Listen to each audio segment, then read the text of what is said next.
नमस्कार, मैं नयन वार्ष्णेय स्वागत करता हूं आप सभी का आपके अपने YouTube प्लेटफॉर्म ब्लिस एकेडमी पर। मैं आशा करता हूं कि आप सभी अच्छे हैं। इस वीडियो के अंदर हम क्लास 9th का फर्स्ट चैप्टर नंबर सिस्टम उसकी जो एक्सरसाइज है 1.2 और उससे रिलेटेड जो टॉपिक्स हैं जैसे कि आपका irrational numbers and the method of plotting a surd on a number line इसको सीखेंगे। साथ ही साथ वीडियो के एंड में हम एक्सरसाइज 1.2 के अंदर जो क्वेश्चंस दे रखे हैं उनको भी सॉल्व करेंगे, तो वीडियो को आप एंड तक जरूर देखिएगा। अगर आपने इस चैप्टर की जो एक्सरसाइज 1.1 है उसकी वीडियो अगर अभी नहीं देखी है तो ऊपर मौजूद आई बटन को प्रेस करके आप उस वीडियो को देख सकते हैं।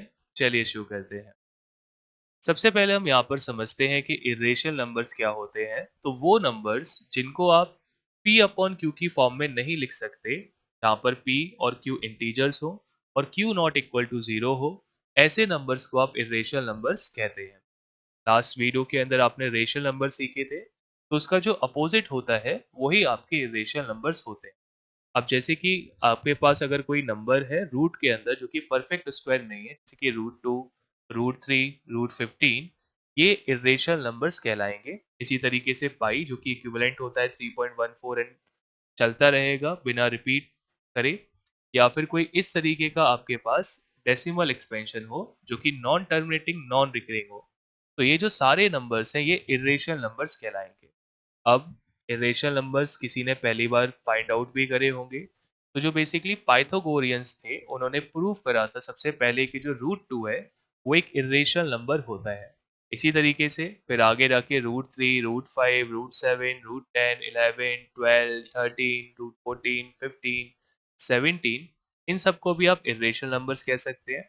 और जो पाई एक इरेशनल नंबर था, इसका जो प्रूफ था ये लैम्बार्ट और लेजेंड्रे ने दिया था। ठीक है, तो आप इसको याद रखिएगा, आपकी बुक में ही ये सारी चीजें लिख रही हैं, मैं आपको कुछ अलग से नहीं बता रहा हूँ। ठीक है, अब बात करते हैं किस तरीके से ये जो इरेशनल नंबर्स हैं इनको नंबर लाइन पे प्लॉट करा जाए। अभी आपने देखा कि जैसे कि रूट 2 है, अगर इसके डेसिमल एक्सपेंशन को हम देखें तो ये 1.41 इस तरीके से इन्फिनिटी तक चलता रहेगा।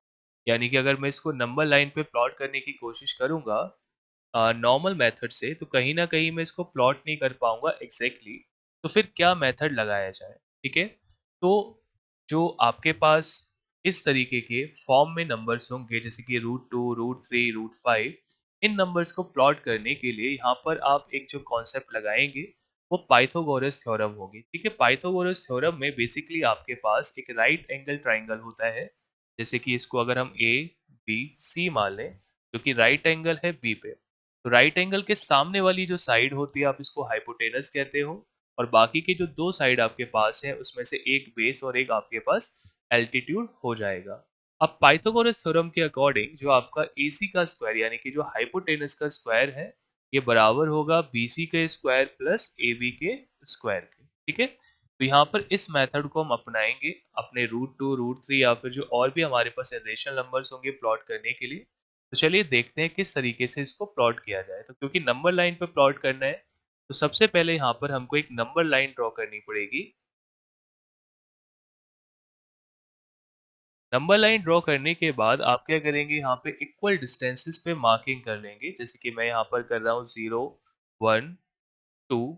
ठीक है, इसी तरीके से प्लस इन्फिनिटी तक हो सकती है, और इधर की तरफ हमारे पास माइनस इन्फिनिटी तक हो सकती है। ठीक है, अब मेरे को रूट 2 चाहिए। अगर यहाँ पर एक रफ वर्क मैं अपने पास कर लूँ, अगर मेरे पास एक राइट एंगल ट्राइंगल होता जिसकी एल्टीट्यूड 1 और बेस 1 होती, ठीक है, तो यहाँ पर अगर हम सॉल्व करते हैं इसको पाइथागोरस थ्योरम में प्लॉट पुट करके, तो आप पाते कि जो आपकी हाइपोटेनस है ये रूट 2 के बराबर हो जाती। सही है, अब क्योंकि देखिए नंबर लाइन पे हम नंबर्स रिप्रेजेंट कर रहे हैं, लेकिन आप इसको स्केल की मदद से ड्रॉ करेंगे तो स्केल में क्या होती है, मार्किंग होती है।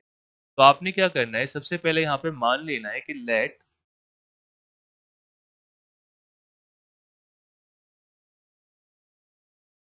मान लेते हैं कि अभी हमारा जो 1 सेंटीमीटर है वो 1 यूनिट के बराबर है। तो एक बार जब आप नंबर लाइन बना लेंगे, तो नंबर लाइन बनाने के बाद आपने क्या करना है, सबसे पहले क्योंकि ये जो राइट एंगल ट्राइंगल है इसका बेस 1 है, तो हम क्या करेंगे, सबसे पहले जो आपका 1 वाली मार्किंग है इस पे क्या करेंगे, मार्क कर लेंगे, मान लेते हैं ए। अब आपको क्या करना है, यहाँ पर एल्टीट्यूड भी चाहिए 1 यूनिट का। तो आपने यहाँ पर 90 डिग्री का एंगल ड्रॉ करना है, ठीक है? 90 डिग्री आप 2 तरीके से कर सकते हैं, कंपास से कर लीजिए या फिर प्रोटेक्टर से। अगर मैं यहाँ पर कंपास की मदद से करूँगा तो मेरे को क्या करना पड़ेगा, सेमी सर्कल ड्रॉ करना पड़ेगा। देन इक्वल मार्किंग्स पे 60-60 पे मार्क करेंगे, देन इस पॉइंट पे रख के यहाँ पर एक कट करेंगे एंड दूसरे पॉइंट से एक कट करेंगे। तो यहाँ पर अगर यहाँ पर एक रे यहाँ से हम ड्रॉ कर दें, ठीक है? इसको हम नाम दे देते हैं AX। अब इसकी लंबाई तो काफ़ी ज़्यादा है, मुझे कितने का चाहिए था एल्टीट्यूड 1 यूनिट का, तो मैं क्या करूँगा, कंपास पे 1 सेंटीमीटर नापने के बाद ए पे अपना कंपास रखूँगा और एक कट कर दूँगा इस रे AX पे। इसको हम मान लेते हैं बी पॉइंट दे देते हैं। अब अगर मैं ओ से लेके बी को यहाँ पर जॉइन कर दूँ, तो आप पाएँगे कि जो OA की लेंथ है, ये यहाँ पर √2 के बराबर हो जाएगी अकॉर्डिंग टू पाइथागोरस थ्योरम। यानी कि जो 0 से लेके 1 था, A था आपका, ये 1 यूनिट के बराबर था। सिमिलरली ए से लेके जो बी था, ये आपका 1 यूनिट के बराबर था। तो पाइथागोरस थ्योरम से ये आपके पास आ गया √2 यूनिट। ठीक है? अब मेरे को क्योंकि √2 नंबर लाइन पे प्लॉट करना था, तो स्केल से तो मैं √2 की मार्किंग नंबर लाइन पे नहीं कर सकता था। लेकिन अगर यहाँ पर अगर आप क्या करें, ये जो आपका OB फॉर्म हुआ है, इसको कंपास में अपनी रेडियस ले लें और बी वाले पॉइंट से क्या करें, आप आगे की तरफ यहाँ पे मार्किंग स्टार्ट करें। तो ये आपका मान लेते हैं कि इस पॉइंट पे जाके क्या करेगा, कट करेगा आपकी नंबर लाइन को, ठीक है? इस पॉइंट को हम यहाँ पर C कह देते हैं। तो बेसिकली O से लेके जो C तक की लंबाई है, यही आपकी √2 यूनिट हो जाएगी नंबर लाइन पे, ठीक है? तो इस तरीके से जो √2 वाला क्वेश्चन है, इसको आप प्लॉट कर सकते हैं। जनरली आपके एग्जाम में यहाँ पे स्टेप्स लिखने को नहीं आती। अगर यहाँ पे स्टेप्स लिखने को आएंगी तो आप सिंपली वहाँ पे लिख सकते हैं, जैसे फर्स्ट स्टेप में कि ड्रॉ अ नंबर लाइन, ठीक है? Then on a number line mark a point O and a point A such that OA की डिस्टेंस कितनी होगी यहाँ पे 1 यूनिट। फिर आप लिखेंगे कि पॉइंट A पे हम क्या कर रहे हैं, यहाँ पर एक परपेंडिकुलर ड्रॉ कर रहे हैं AX। फिर आप ए पे कंपास रख के 1 यूनिट की मार्किंग करेंगे, बी पे आर्क लगा देंगे, देन अगली स्टेप में ओबी को आप जॉइन कर लेंगे एंड देन ओबी को रेडियस लेते हुए नंबर लाइन को कट करेंगे सी पॉइंट पे। फिर फाइनली कंक्लूड करेंगे, ओ से लेके सी तक की जो लंबाई है, यही क्या है, आपकी √2 यूनिट। चाहे तो बीच में पाइथागोरस थ्योरम में पुट करके ये भी आप शो कर सकते हैं कि कैसे √2 आया, ठीक है? तो इस तरीके से आपको एग्जाम में करना है। इसी तरीके से अब मान लेते हैं कि √3 हमारे पास आया बनाने को। तो अगर हमें √3 चाहिए, तो अगर आप देखें कि अगर मेरे पास एक राइट एंगल ट्राइंगल हो, जिसका बेस आपके पास √2 हो और इसका एल्टीट्यूड 1 हो, तो अगर हम पाइथागोरस थ्योरम में आप देखिए, अगर √2 का स्क्वायर करें प्लस 1 का स्क्वायर करें, तो ये हमारे पास 2 प्लस 1 यानी कि 3 आ रहा है। और ये जो 3 है, ये आपके एल्टीट्यूड के इक्वल था। यानी कि अगर एक ट्राइंगल होता ABC, तो जो AC का स्क्वायर था वो 3 आया, तो यहाँ से AC कितना आ जाएगा, √3। लेकिन आप देख रहे हैं कि जो √2 है, √2 को बनाने के लिए सबसे पहले जो भी हमने इनिशियल डायग्राम बनाया था लास्ट एग्जांपल में, वो आपको चाहिए होगा, तब आप √2 की लेंथ पे आ पाएंगे, ठीक है? तो सबसे पहले हम क्या करेंगे, यहाँ पर एक नंबर लाइन ड्रॉ कर लेंगे। लंबा लाइन ड्रॉ करने के बाद आप क्या करेंगे, इसके सेंटर में मार्क कर लेंगे O यानी कि 0। फिर इक्वल डिस्टेंस पे हम क्या करेंगे, यहाँ पे मार्किंग कर लेंगे, ये 1, ये हमारा 2। इधर आपका माइनस इन्फिनिटी तक जा सकता है और इधर आपका, और इधर आपका प्लस इन्फिनिटी तक जा सकता है और इधर आपका माइनस इन्फिनिटी तक जा सकता था। अब क्योंकि हमें √2 प्लॉट करना है, सबसे पहले तो √2 प्लॉट करने के लिए हम क्या करेंगे, जो 1 वाला हमारा मार्किंग है, इसको A मार्क कर लेंगे। यानी कि 0 से लेके जो A तक की दूरी है, ये हमारी 1 यूनिट हो गई, ठीक है? अब यूनिट आपके ऊपर, आप कैसे डिफाइन करें। यहाँ पर चाहे इस क्वेश्चन में तो आप लिख सकते हैं कि आपकी जो 1 यूनिट है, ये 2 सेंटीमीटर के बराबर है। यानी कि 2 सेंटीमीटर की मार्किंग आपके 1 के बराबर होगी। अब आपने क्या करना है, परपेंडिकुलर आपको चाहिए था, तो परपेंडिकुलर ड्रॉ करने के लिए आप सिंपली सेमी सर्कल ड्रॉ करेंगे, 60-60 डिग्री पे मार्किंग करेंगे एंड देन इस पॉइंट पे रख के एक आर्क लगाएंगे दोनों पॉइंट से, जो कि एक दूसरे को काटेगा, और यहाँ से एक परपेंडिकुलर ड्रॉ कर देंगे, मान लेते हैं AX। अब हमें क्या चाहिए, एल्टीट्यूड चाहिए था 1 यूनिट पर। 1 यूनिट हमारी 2 सेंटीमीटर के बराबर है। तो कंपास के अंदर 2 सेंटीमीटर रेडियस लेते हुए ए पॉइंट पे रखते हुए इस AX एल्टीट्यूड को हम काटेंगे बी पॉइंट पे, सही है? और अब O से लेके B तक को क्या करेंगे, यहाँ पे ज्वाइन कर लेंगे। तो जब O से लेके B तक को हम ज्वाइन करेंगे, तो ये जो लेंथ है, ये कितनी आ जाएगी हमारे पास, √2 यूनिट आ जाएगी, सही है? तो ये वाला जो राइट ट्रायंगल बनाया था, इसका बेस अब हमको मिल चुका है। अब हमने क्या करना है, ये जो OB थी इसको आगे एक्सटेंड करेंगे और इस पॉइंट पे रखते हुए, ठीक है, आपने क्या करना है, अब एक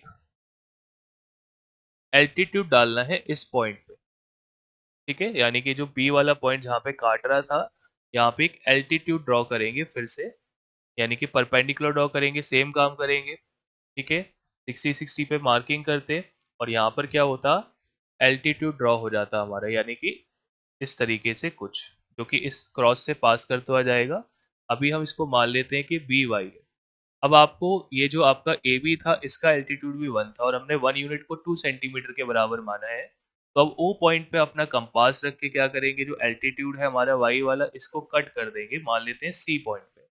तो अगर हम ओ से लेके अगर सी को अब यहाँ पे ज्वाइन करें तो ये जो ओ सी हमारे पास आया, ये कितना हो जाएगा, √3 यूनिट आपका हो जाएगा। और अगर ओ सी को रेडियस लेते हुए अब हम आगे की तरफ एक्सटेंड करें तो ये क्या करेगा, आपके नंबर लाइन को मान लेते हैं इस डी पॉइंट पे काटेगा, ठीक है। तो ओ से लेके जो आपका डी की लंबाई है, ठीक है, ये कितनी हो जाएगी आपकी, √3 के बराबर हो जाएगी, ठीक है, क्योंकि मेरे पास यहाँ पे अभी कंपास और स्केल नहीं है।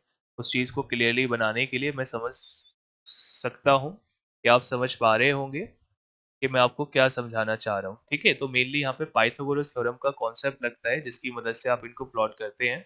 इसी तरीके से मान लेते हैं कि अब आपके पास √13 आया, ठीक है, बुक के अंदर √2 √3 √5 है, लेकिन ये मत मान के चलिएगा कि एग्जाम में वही पूछा जा सकता है, कुछ और भी नंबर्स यहाँ पे क्रिएट किए जा सकते हैं जिसमें से एक √13 भी है।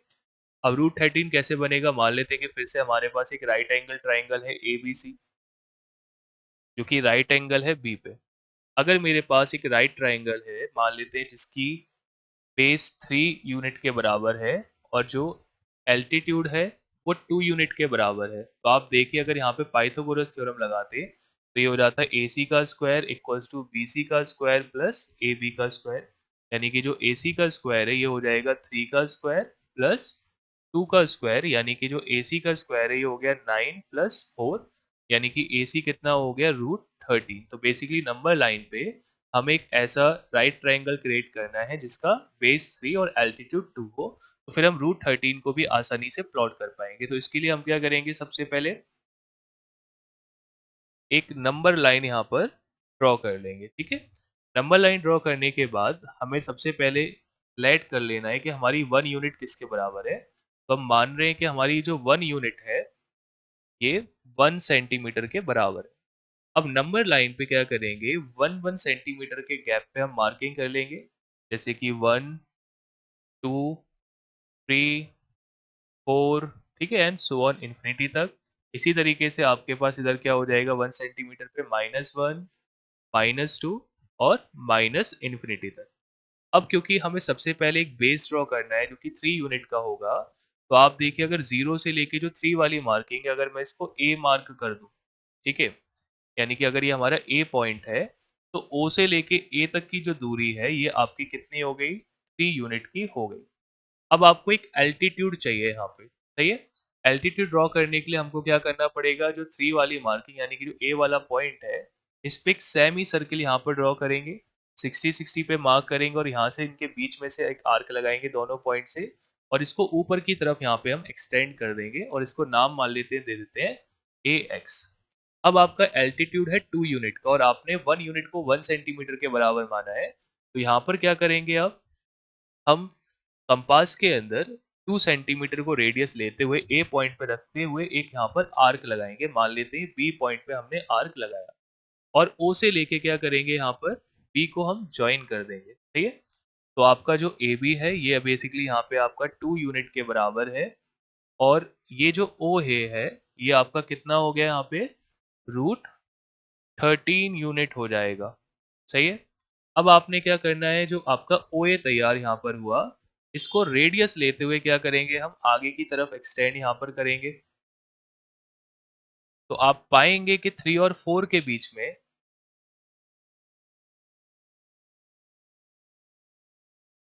ये यहाँ पे कट कर देगा, ठीक है। इस पॉइंट को हम मान लेते हैं कि ये जो हमारा पॉइंट है ये सी पॉइंट है। तो यहाँ से ओ से लेके जो सी तक की दूरी है ये क्या हो जाएगी, आपकी √13 यूनिट हो जाएगी। तो इस तरीके से √13 को भी आप नंबर लाइन पे रिप्रेजेंट कर सकते हैं, ठीक है? बेसिक सा है। और भी ऐसे नंबर्स बनाए जा सकते हैं, जैसे कि मान लेते हैं कि आपसे कुछ और प्लॉट करा ले, जैसे कि अ अ, और भी मतलब काफ़ी सारे नंबर्स बन सकते हैं, वहाँ पे बेसिकली आपको जैसे मान लेते हैं रूट 37 ही है। अब रूट 37 कैसे बनेगा अगर 6 के स्क्वायर में 1 का स्क्वायर ऐड कर दें, है ना? तो इस तरीके से आपने सोचना है किस तरीके से पाइथागोरस में चीज़ों को पुट करके हम उस पर्टिकुलर नंबर तक आ सकते हैं, और फिर आगे का जो कॉन्सेप्ट है वो तो काफ़ी सिंपल है नंबर लाइन पे प्लॉट करने के लिए। बस याद ये रखिएगा एग्ज़ाम में कि जो लेबलिंग है वो आप ध्यान से करके आएँ, और अगर आप स्टेप्स आपसे पूछी गई हैं तो बेसिक आप स्टेप्स यहाँ पे लिख देंगे तो आपको यहाँ पे नंबर मिल जाते हैं, ठीक है? अब हम एक्सरसाइज को स्टार्ट करते हैं, ठीक है? एक्सरसाइज के फर्स्ट क्वेश्चन के अंदर यहाँ पर आप देख सकते हैं कि आपसे पूछा गया है कि आपको जो स्टेटमेंट दिए गए हैं, क्या ये ट्रू है या फिर फॉल्स है? और अगर फॉल्स है तो आप इस बात को जस्टिफाई करिए क्यों है? ठीक है, जैसे फर्स्ट क्वेश्चन में हमसे कह रहा है कि every irrational number is a real number, ठीक है? यानी कि पूछा जा रहा है क्या सारे इरेशनल नंबर्स रियल नंबर होते हैं? तो आपको पता होगा कि जो रियल नंबर्स होते हैं ये कॉम्बिनेशंस होते हैं सारे रेशनल और इरेशनल नंबर्स का। तो यहाँ पर ये कहना बिल्कुल सही होगा कि जो आपके इरेशनल नंबर्स हैं सारे के सारे वो रियल नंबर्स हैं ना, तो यहाँ पे हम लिख लेंगे यस, ठीक है, बिकॉज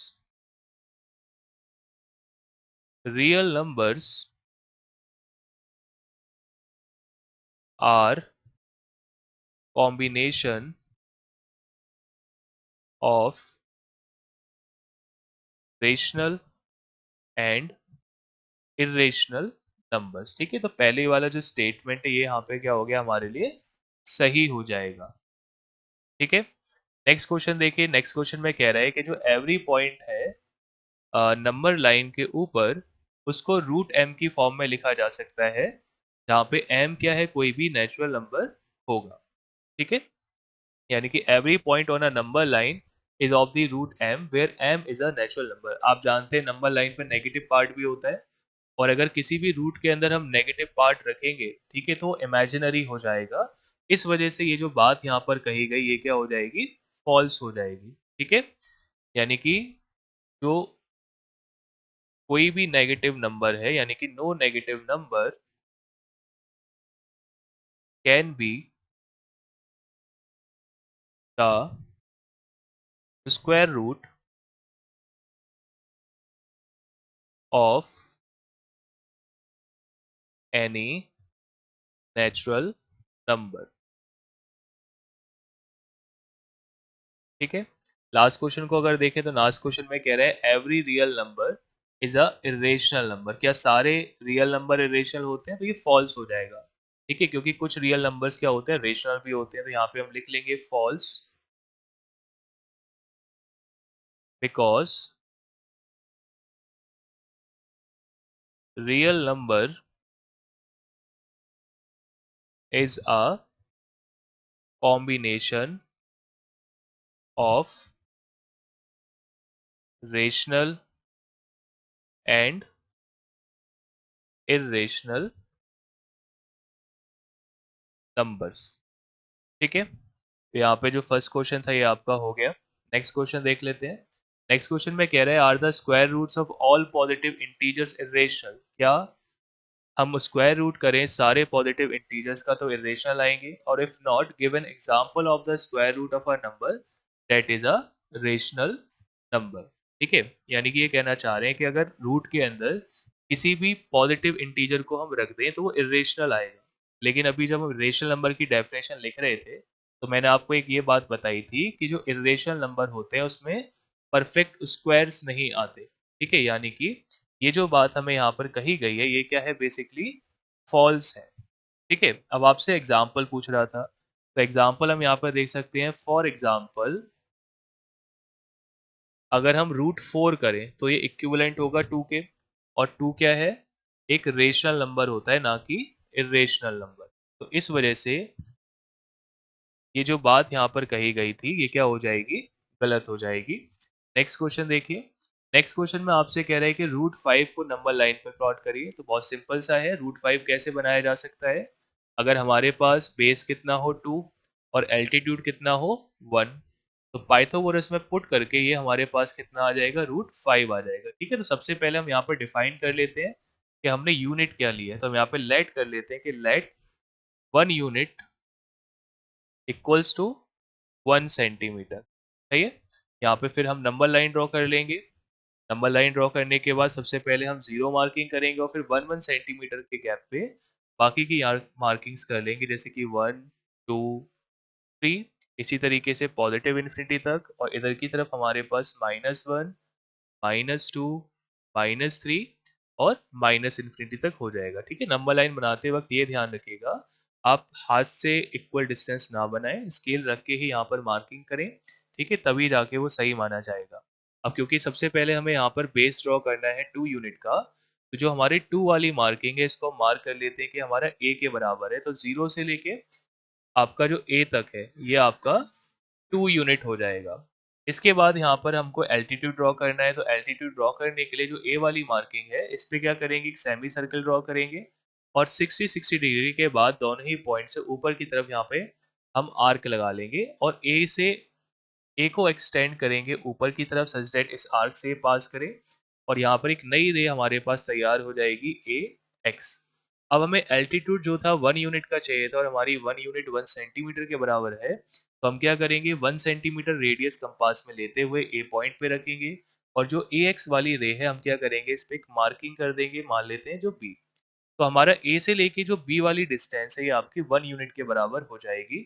अब सिंपली हमें क्या करना है, जो हमारा ओ बी है इसको हम ज्वाइन कर लेंगे। ठीक है, तो ओ से लेके जो बी तक की हमारी दूरी है ये कितना हो जाएगा, √5 हो जाएगा। अब ओ बी को कंपास में रेडियस लेते हुए हम आगे की तरफ एक्सटेंड करेंगे, जो कि 2 और 3 के बीच में क्या करेगा, यहाँ पे हमारी नंबर लाइन को काटेगा, मान लेते हैं सी पॉइंट पे। तो आपकी ओ से लेके जो सी तक की ये दूरी है यही कितनी हो जाएगी, आपकी √5 हो जाएगी। तो इस तरीके से नंबर लाइन के ऊपर आप √5 को भी प्लॉट कर सकते हैं। ठीक है, तो मैं उम्मीद करता हूँ कि जो सेकंड एक्सरसाइज थी इस चैप्टर की, इसमें जो टॉपिक्स थे ये आपकी समझ में आए होंगे। अगर आपकी समझ में नहीं आए या फिर कोई भी और आपका डाउट है इस एक्सरसाइज से रिलेटेड, तो आप उसको कमेंट बॉक्स के अंदर कमेंट कर सकते हैं। उन सारे ही डाउट्स को हम आंसर करने की पूरी कोशिश करेंगे। हमने आपके लिए एक रिसोर्स ग्रुप भी क्रिएट करा है, तो इस क्यूआर कोड को स्कैन करके आप उन ग्रुप के साथ ज्वाइन कर सकते हैं। यहाँ पे फ्री ऑफ कॉस्ट आपको काफ़ी सारा मटेरियल मिलेगा, जिससे आप अपनी प्रैक्टिस को इम्प्रूव कर सकते हैं। तो चलिए फिर मिलेंगे एक नई वीडियो के अंदर, तब तक के लिए गुड बाय।